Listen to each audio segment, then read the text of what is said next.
So much about what Raiden and I do as financial advisors is dealing with so many different types of retirement accounts like 401ks, 403bs, IRAs. And the question often comes up is, well, how do I get one account to another?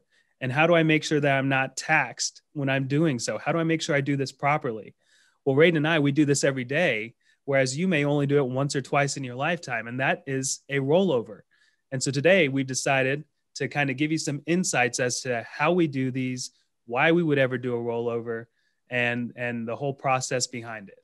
We are certainly happy to be able to do this for you today. And I just want to say before we get into the show, we started this back a few months ago, and we just want to say thank you so much. We have gotten so much feedback. So thank you for listening to our podcast. We certainly do appreciate it.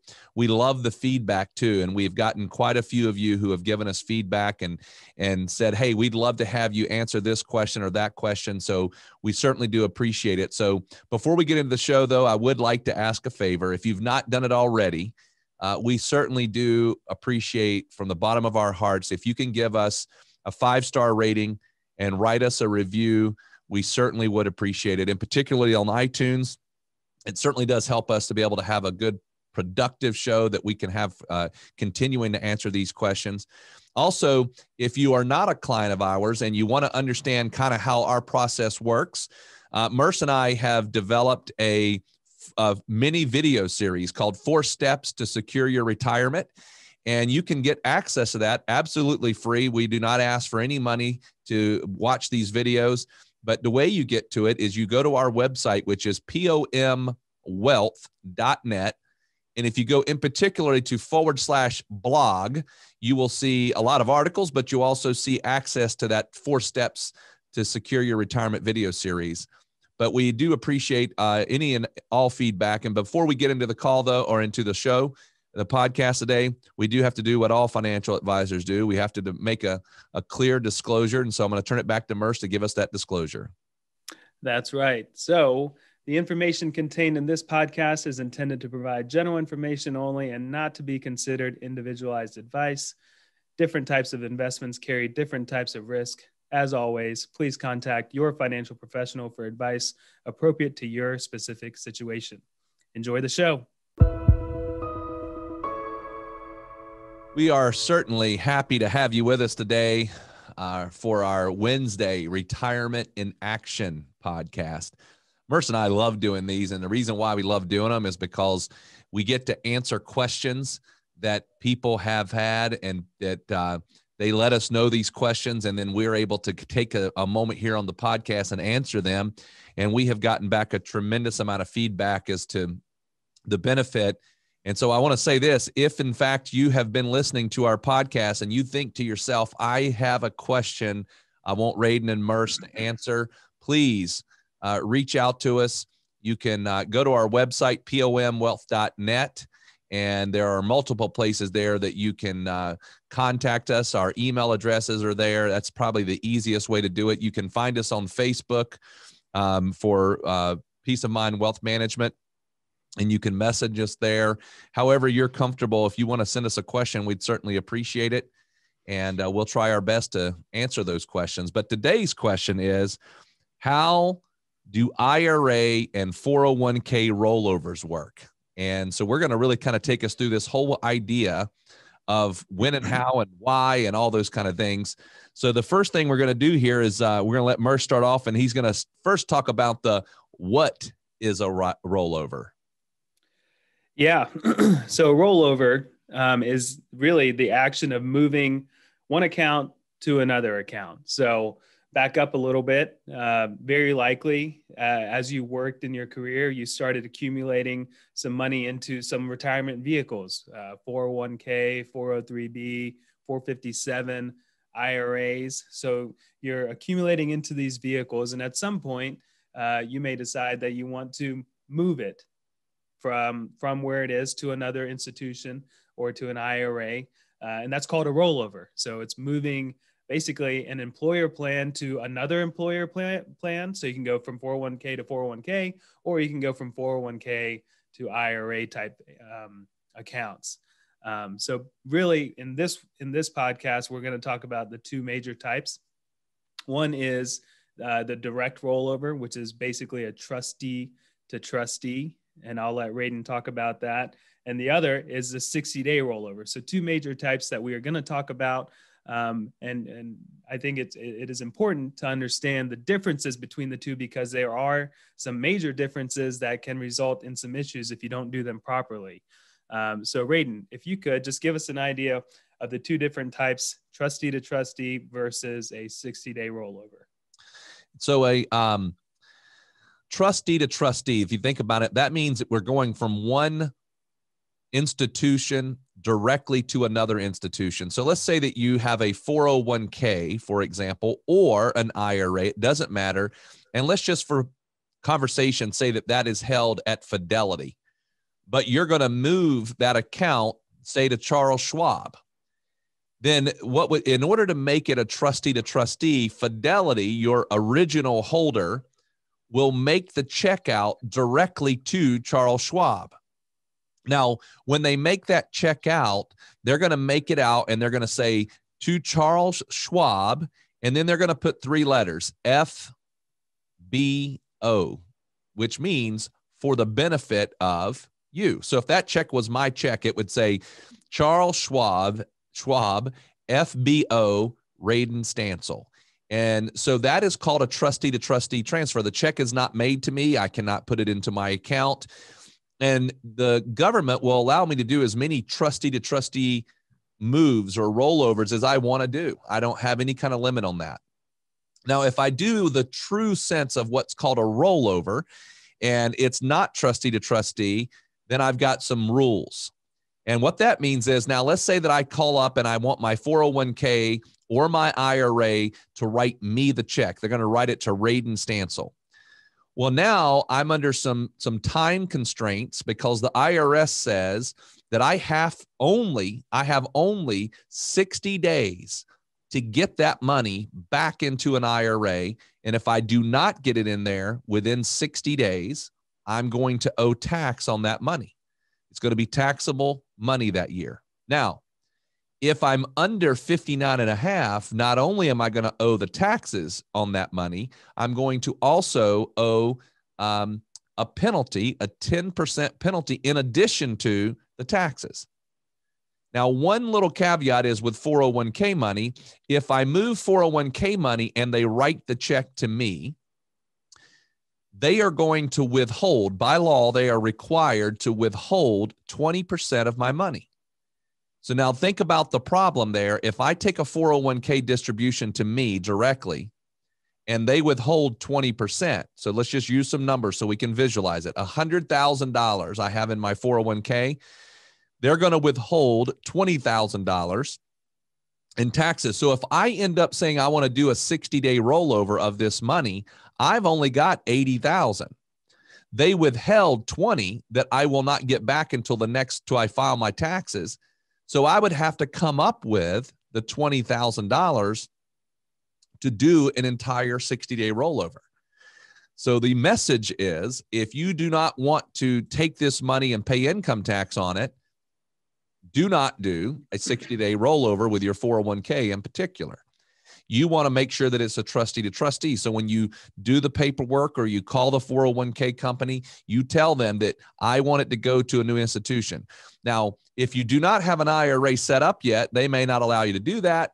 So you want to get that IRA set up first. And by the way, you can set up an IRA with no money in it. You don't have to have any money in it. You can just get the account open and then the money can come later.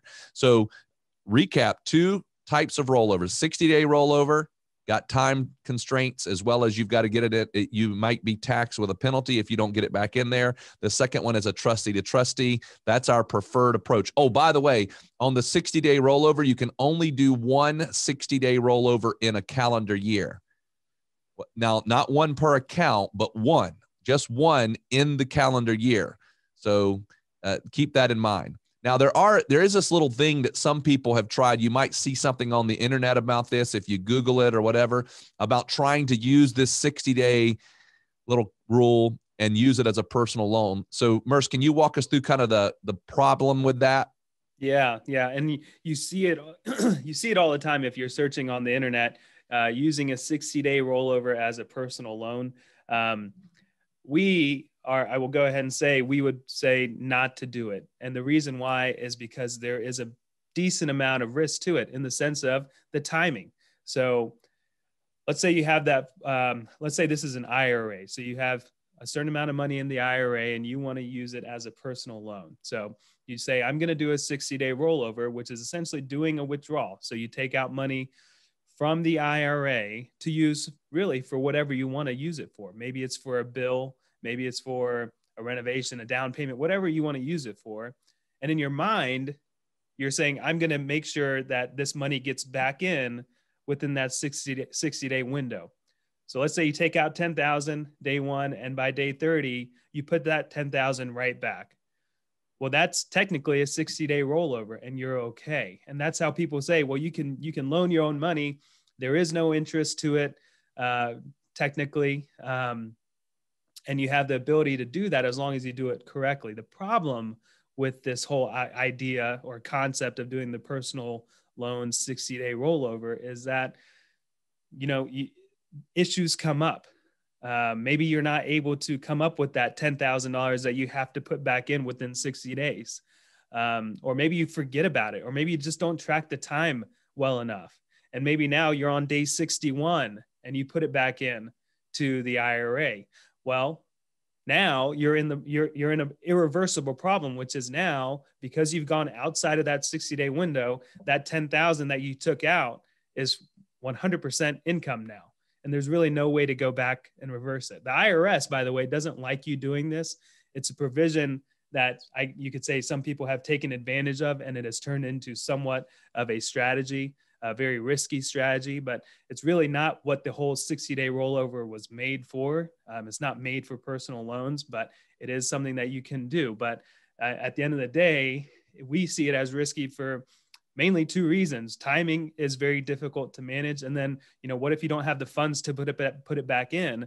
Well, then all of a sudden you've got a bigger tax bill than you expected for the year. So, it can work in certain situations, but I would urge you to be very cautious if you're going to try to do this, or you read about it and you say, this may work for me. Just be very careful if you're doing that.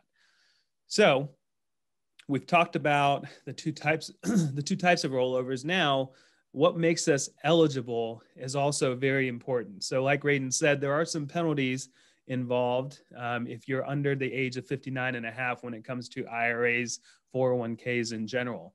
Under age 59 and a half, if you try to take money out of these types of accounts, well, they're designed for retirement. So the government says, if you're not going to use it for retirement, well, then we're going to put a penalty on you for taking money out early.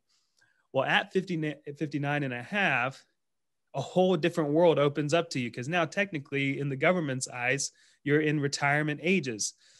So you can now at 59 and a half, for the majority of 401k, 403b, 457 plans, for the majority of those at 59 and a half and above, you have the ability to do rollovers whenever you want. So let's say you're working at a company and you really enjoy working there. But you're not so big on the 401k plan. Maybe you're not so big on the options that they have, and you have an IRA that you like at Schwab or Fidelity or whatever. And let's say you've amassed a few $100,000 into that 401k. At 59 and a half, you have the ability to roll that out without any penalties, without any worries, without any taxes, if you do it properly, over into your IRA. The same thing happens or becomes available when you leave that company. So you either transition to another company, or you get laid off, or you retire before 59 and a half, the same thing becomes available. You can now do a rollover. So two major ways that make you eligible to do rollovers in the 401k world is reaching age 59 and a half or above, or separation of service, which means that you've either quit your job, you've been laid off, or you moved to another job. You're no longer working with that company. So then kind of poses the question of, well, why would I do that? I have the 401k at my company. I have investment options there. I've got the match. Why would I do that? Why would I go from a 401k over into another type of account? So Radon, can you give us an idea as to why someone would do that? I will. And I'm also going to handle the why not. I'm going to do the why and the why not. And Merce is going to close us out with the how. So first of all, why to do it. In a 401k, there are hidden fees. There has been more and more talk about regulation that will expose those fees. But for right now, we don't know all the fees sometimes that are in a 401k. Now, sometimes an employer will pay some of those fees and you don't even know it. Other times, the employer can just pass those fees along to the participants. So you just got to understand that there could be fees there that we don't know. Now, if you move your money from a 401k to an IRA, you now are the owner of every aspect of it. Sometimes people think, well, if I'm in a 401k and I've got this big 401k with this big, massive company, I get better rates. That is not true. You do not get better rates. You can move to an IRA and now you have the entire everything is an open infrastructure. You can know every single fee because, by the way, you're not going to have any admin fees in most cases. You're only going to have fees if you buy a mutual fund, meaning the mutual fund fees. Or if you buy an exchange traded fund, an ETF, you're going to have ETF fees. Or if you buy stocks, you're only going to have, well, you're going to have no fees in a stock. I mean, you're just going to, you don't even have trading costs anymore with any of the institutions for the most part. The major institutions, you can trade on your own. So in a 401k, you usually have a limited bucket of investments that goes away when you move it to an IRA. So you have a lot more options. And in addition to that, if you said, hey, you know what, I really want to have somebody help me manage this account. It's very hard. If somebody asks Merce and I to help manage their 401k, we are extremely limited. There's very little that we can do. If we move it to an IRA, we have everything we can do. We can monitor and manage every aspect of it. So a lot of our clients will move money out of their 401k to an IRA so that we can help them manage the account and monitor it and watch it every day like we do. The other last reason as to why is consolidation. You might have multiple 401ks, multiple IRAs. You can consolidate those all into one IRA if you want, if it's a traditional. If you have a Roth, then that has to be separate. So consolidation is another issue. Now, why not to do it? There is one little window of time that we say you might not want to do it. And that is if you're between the age of 55 and 59 and a half, and you're no longer employed with that employer. And the reason why is because the IRS says if you have a 401k and you're 55 or older, you can take distribution out of that 401k without that 10% penalty. If it's in an IRA, you have to be 59 and a half to not have the penalty. So if you're in that little window and you think you might need money from your 401k and you've been laid off, leave it in the 401k, leave some portion of it in the 401k so you can take distributions. You don't have to leave it all there, leave some of it there and you can take those distributions. Now, let's talk about the how. And so Merce is going to talk us about how do we do this rollover? Yeah. Before I go into the how, as Radon was talking, I just thought of another reason as to why you would do the rollover.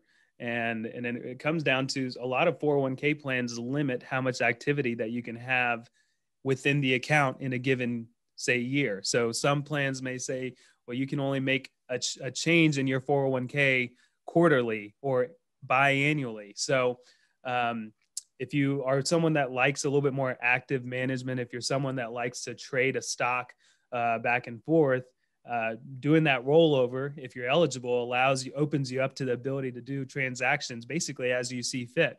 Whereas the 401k is going to limit you to probably at the most 4 to 6 transactions a year. So something to think about as well. But on the how is actually pretty simple. You just kind of have to follow the steps that the company is going to give you. So once you've made the decision, what are you going to do, which is the harder part. The how is easy. And I would always start us off by calling up the institution, whether it's Fidelity, whether it's Schwab, TD Ameritrade, call them directly. So call their 800 number. They have specialists available to you just to do rollovers. Now, one thing, they are not there to give you any advice. So you kind of have to know what you're talking about going into it. So say you're still working at the company and you want to keep working at that company and you just want to roll it out. Well, that's called an in-service rollover. So what that means is that you're staying in service with the company. You would like to roll a balance out of your 401k into an IRA or into a Roth account. Your 401k stays fully intact in the sense that you're still contributing to it like you always have. You're still getting the match. Hopefully, if the company is giving you the match, you're still getting that. So nothing changes there. Your investments stay the same in the 401k. But what happens is you tell them you want to do a rollover and they say, okay, we need a couple things from you. First, they're going to verify who you are. They're going to verify your address. So make sure your address is correct in their system, in your 401k system. And then they're going to ask you, where are we sending this money? So like Radon said earlier, make sure you already have that IRA account set up wherever you want to put it. And they're going to ask how to make the check payable. So like he said earlier, let's say we're sending it over to Charles Schwab. Charles Schwab, pay to the order of Charles Schwab, FBO, for benefit of, and then Mers Tariq, your full name. And so this is really important. This is essentially what distinguishes the rollover transaction between a 60-day and a trustee to trustee. You always, if you can, always want to do trustee to trustee, from Fidelity directly to Charles Schwab or vice versa. Sometimes every now and then we do see that the company, and it really comes down to the plan. So not really Fidelity, it comes down to the employer plan that may require paperwork. I would say 9 times out of 10, it can all be done verbally over the phone with the institution. Every now and then we see paperwork is required. Not a big deal. It's pretty easy to go through and they can walk you through it. And then every now and then they will ask if you have seen this thing called a special tax notice. You should take a look at that. But ultimately what it's saying is giving you your options that we've kind of discussed already. So if you're going to take the money and put it in your pocket and go spend it, well, that's fully taxable. They want you to make sure you know that. If you're going to take the money, put it directly into your IRA, well, that should avoid all taxes. If you're going to take the money, put it into a Roth IRA, well, then it's going to be taxable again because you have to do that to get it into the Roth. So make sure you take a look at the special tax notice and then really just follow the instructions once you get someone on the line with the institution. A lot of the companies have also gone virtual in the sense that you can fill all the paperwork or you can make the rollover request online, and that makes things even smoother. So a couple of things that we've gone over: what is a rollover? Why would you ever do it? What makes you eligible? And then how do you do it? So that's really all we have for you today. All right. We thank you for listening. And as always, we say this: if you have any questions, you have anything you'd like for us to cover in future episodes, please reach out to us. Our website is pomwealth.net. Thank you so much for listening today.